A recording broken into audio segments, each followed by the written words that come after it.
In the jungles of World War II, Japanese soldiers carried sleek Nambu pistols they believed were symbols of discipline and precision.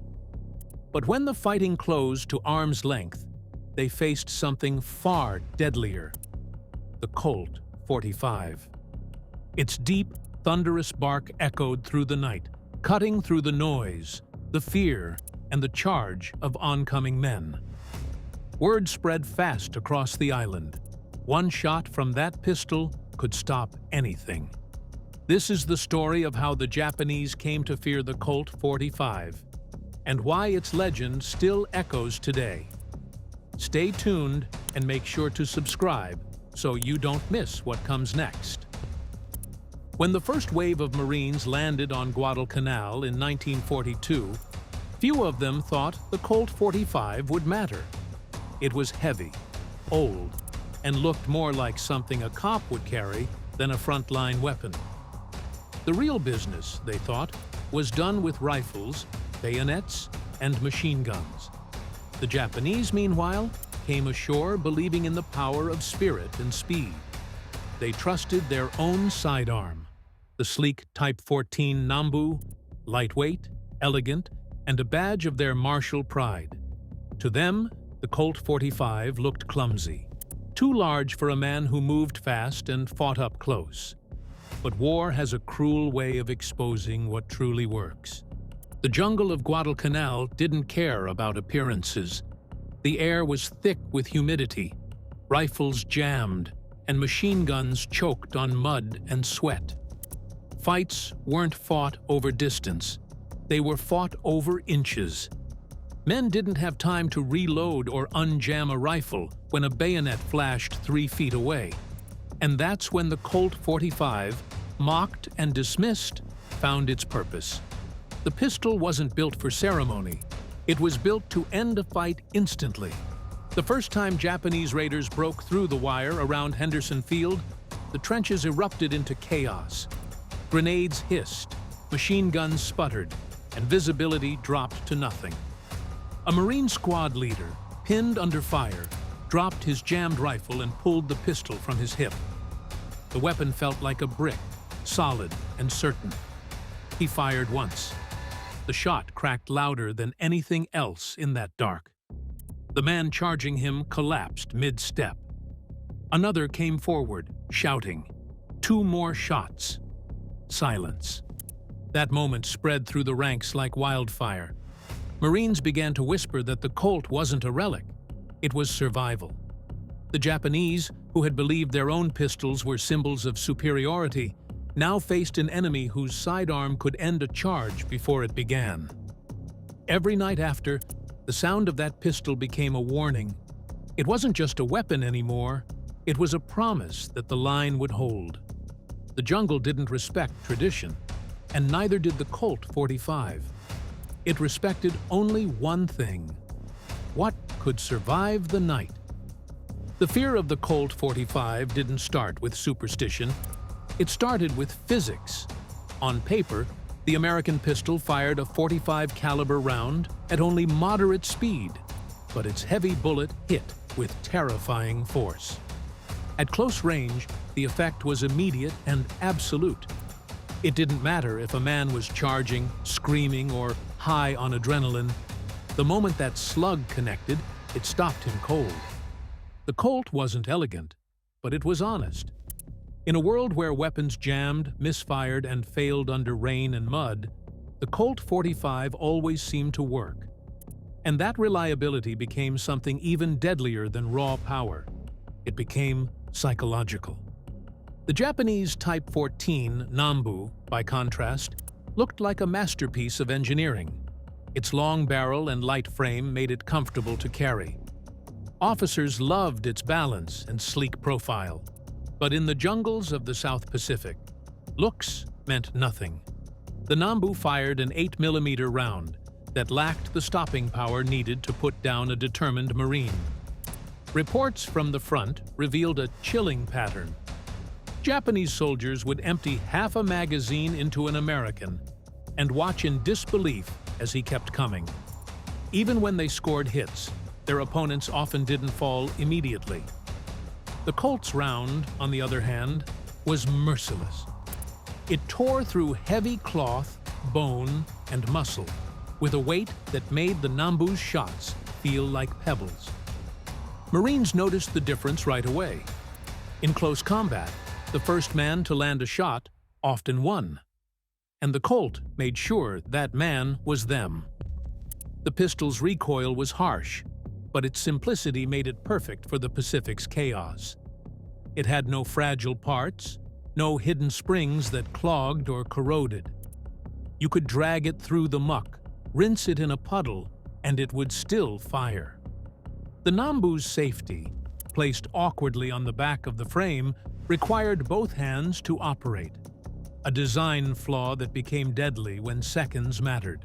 Its thinner springs often snapped, and its firing pin sometimes broke entirely. Japanese officers began quietly scavenging Colts from fallen Marines, a grim acknowledgement that their own sidearms couldn't compete. The real difference, though, wasn't in metal. It was in emotion. When Marines carried the Colt, they carried certainty. When Japanese soldiers heard its report in the dark, they heard finality. It was a sound that meant the fight had shifted from the realm of courage to inevitability. The Colt had turned from a sidearm into a symbol, a weapon that didn't just wound, but erased. On islands where every encounter could be your last, the Japanese began to understand that facing the Colt 45 meant facing an opponent who could end the charge before it ever truly began. By the end of Guadalcanal, they no longer mocked its weight or its bulk. They feared the silence that followed its single, thunderous shot. Word of the Colt 45's power spread across Guadalcanal, not through official reports, but through whispers in the mud. The Marines who survived those night raids couldn't stop talking about it. Around flickering fires and in half-collapsed foxholes, they passed the stories along. How a single shot from that pistol dropped a charging soldier dead in his tracks. How it saved an entire squad when every other gun had jammed. The Colt had become more than a weapon. It was a symbol of survival, a companion that never failed when everything else did. Soldiers joked about its weight during the day, but at night, when the jungle went quiet, that heavy steel felt like security itself. The stories traveled fast. A few hundred yards down the line, men who hadn't even seen the fight swore they heard the pistol's distinctive bark and the sudden silence that followed. The tale grew with every retelling. Some said it could punch through armor. Others said it could throw a man backward off his feet. In the damp, nerve-wracked trenches of Guadalcanal, these stories became morale. The Colt wasn't glamorous, but it was reliable. And reliability, in a place where everything rotted or rusted, was worth its weight in gold.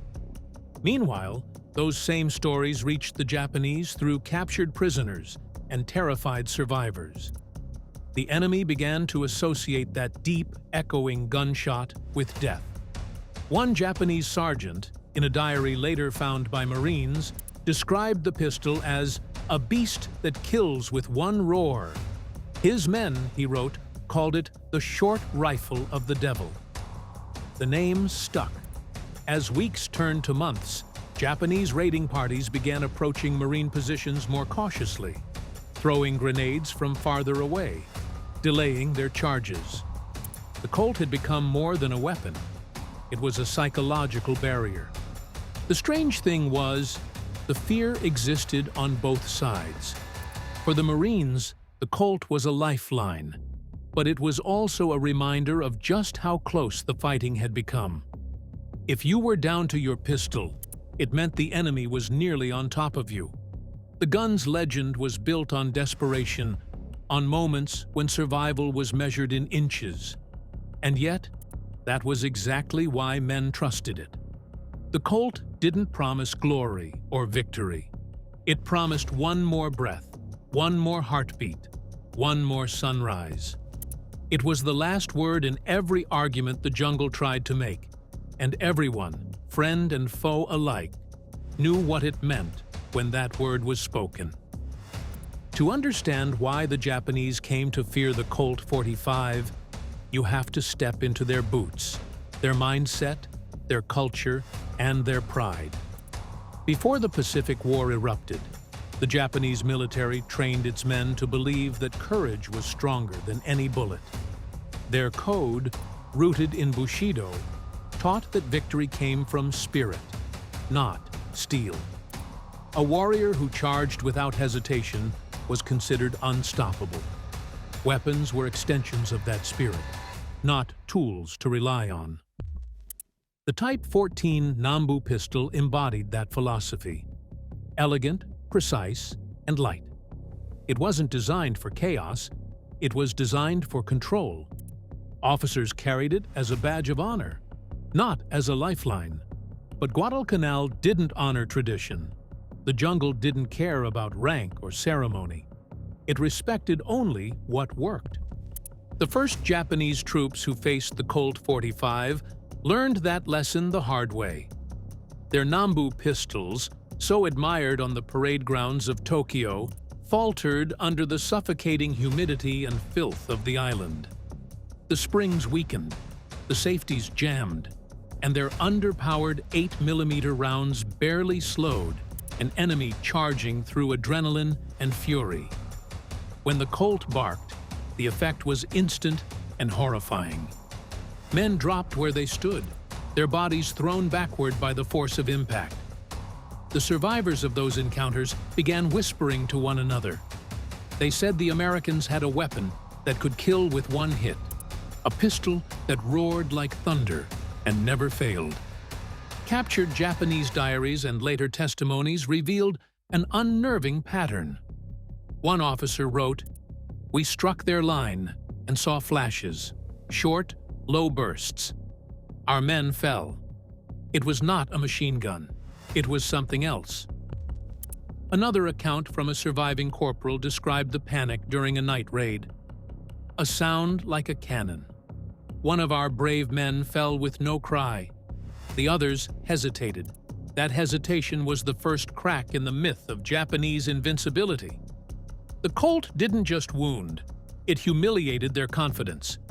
It proved that technology and discipline could overcome spirit, and for soldiers raised to believe otherwise, that realization was devastating. As the campaign dragged on, more Japanese troops began scavenging Colt 45s from fallen Americans. Officers who once saw the weapon as foreign and bulky now treated it as a prized trophy. To wield one was to carry proof that you had survived an encounter few others did.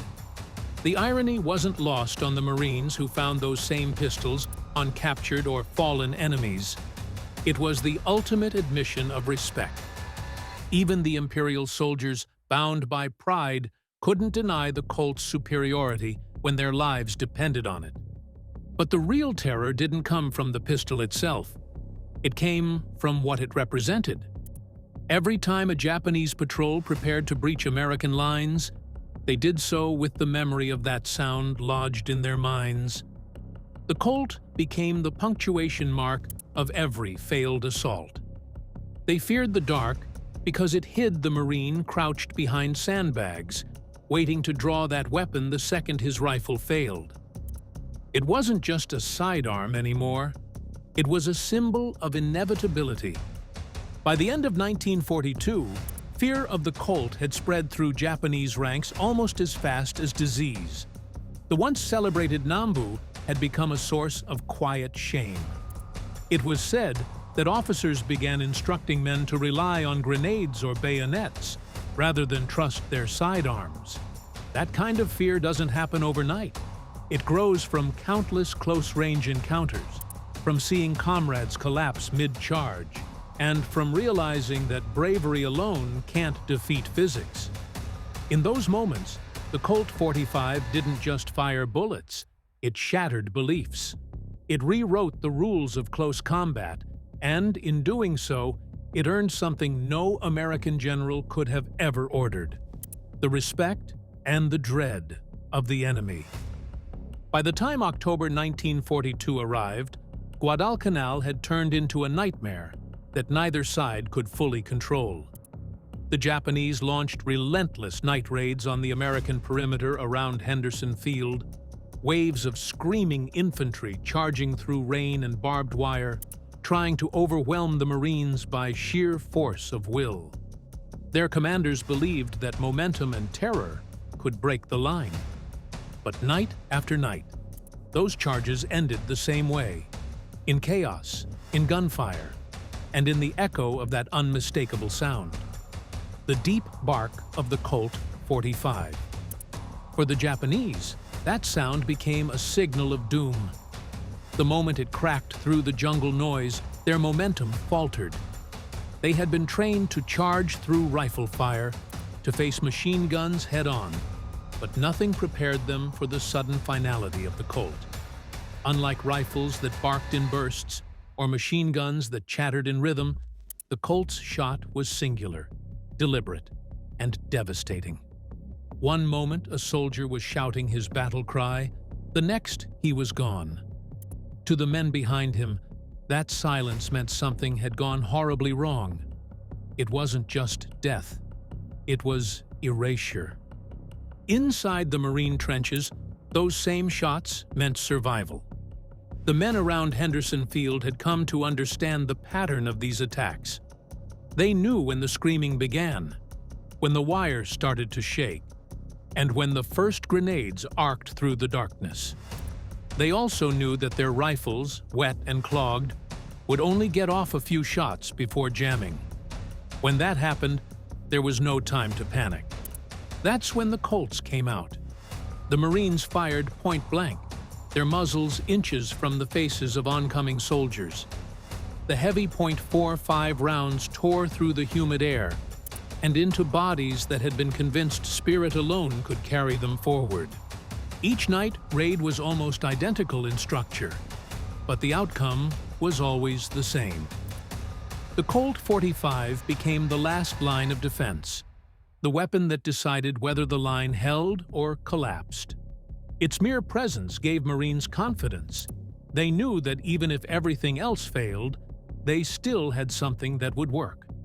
On the other side, the Japanese began to dread those small moments of quiet before the counterfire.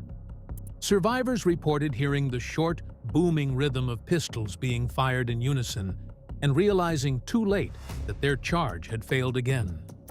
Fear grew not because the Colt was mysterious, but because it was predictable. It showed up every time the Japanese tried to breach the wire. Every time their courage reached its peak, the pistol's report cut it down. The more it happened, the faster that fear spread through the ranks.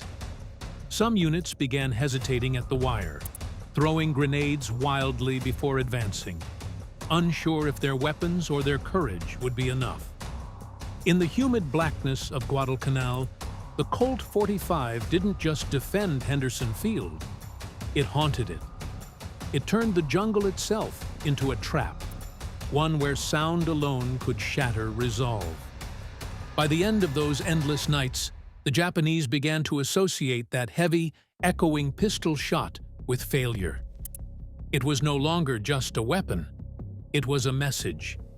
It told them the Americans would not break, that the line would always hold, and that no matter how far they ran into the dark, the Colt 45 was waiting.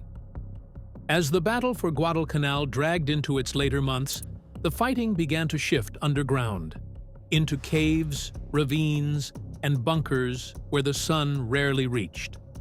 These places weren't battlefields in the traditional sense. They were mazes of shadow, mud, and fear, where a man could be face to face with the enemy before realizing he wasn't alone. Rifles were too long to maneuver in those tight spaces, and submachine guns often jammed when splashed with muck. Down there, the war became personal, primitive, and brutally close. It was in these dark corners that the Colt 45 became more than just a pistol. It became an equalizer. When Marines crawled through caves or cleared Japanese dugouts, they often had seconds to react. The Colt's heavy frame, once mocked for its bulk, was suddenly perfect for those confined conditions. It could be drawn fast, aimed instinctively, and fired one-handed if needed. Its short barrel made it ideal for tight corners, where visibility was barely a few feet. Japanese soldiers who ambushed from behind rock walls or roots quickly learned what that meant. The roar of the Colt at arm's length, followed by silence. In a place where hesitation meant death, the pistol's reliability was unmatched. The Japanese, on the other hand, found themselves at a deadly disadvantage.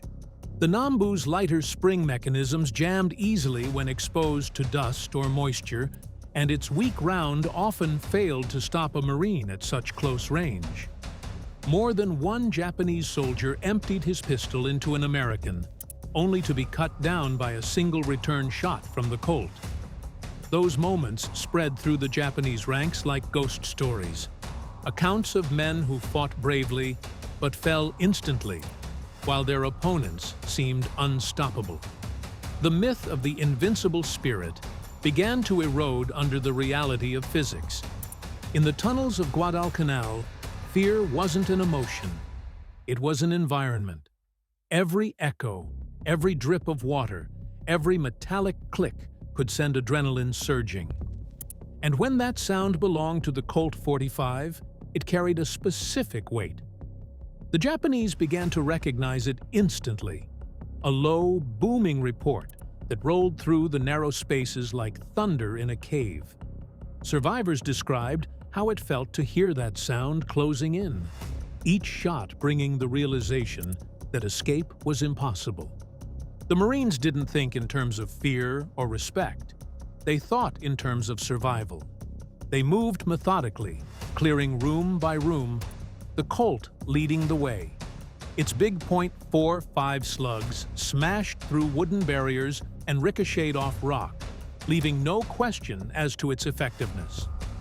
In those moments, it wasn't about technology or training. It was about who had the weapon that would fire when it mattered most. The Colt didn't just fire bullets. It gave the man holding it the edge, the confidence to keep moving forward through the darkness. For the Japanese, the Colt became the sound of inevitability. It was the punctuation at the end of every failed ambush, every desperate last stand. They began to fear the caves themselves, knowing that inside waited Marines, armed not with luck or fancy machinery, but with the one weapon that never failed them. Down there, courage meant little, and spirit meant nothing. The Colt 45 ruled the dark, and everyone who faced it learned that in the tunnels of Guadalcanal, there was nowhere left to run. By the end of 1942, the Colt 45 was no longer just a sidearm. It was a symbol. Stories of its power spread faster than any official report.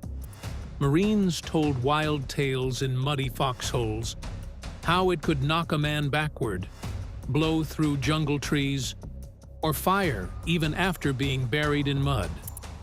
None of it mattered if the stories were true. What mattered was that everyone believed them. The Colt had become a psychological weapon as much as a physical one.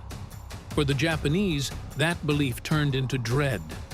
Survivors began describing it as the thunder gun, a weapon that could not be escaped. Some even claimed the Americans carried it as a kind of lucky charm, proof that they could not be stopped. Fear of that single heavy gunshot became part of the jungle itself. The myth of the Colt began shaping tactics. Japanese raiders, once fearless, started hesitating before charges, throwing grenades too early or retreating when they heard its booming report. A second of hesitation was all a Marine needed to survive. Commanders noticed it too, the morale of their troops rising with every story, the enemy's resolve breaking a little more each night. The Colt 45 wasn't just a firearm anymore, it was a presence. Marines carried it like a promise. They knew if the rifle jammed, the pistol would still roar. And that roar had power beyond the battlefield. It rewired the fight itself. As the war moved to new islands, the pattern repeated. The Colt led men through caves, trenches, and ambushes, always proving that simplicity and reliability could overcome numbers and noise.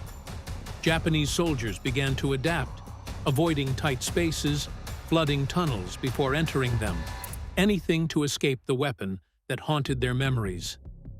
The myth had changed behavior on both sides. Fear made men cautious, belief made them brave. By the time Guadalcanal fell, both armies understood that not all power comes from size or strategy. Sometimes it comes from the weapon that never fails, and the men who believe in it.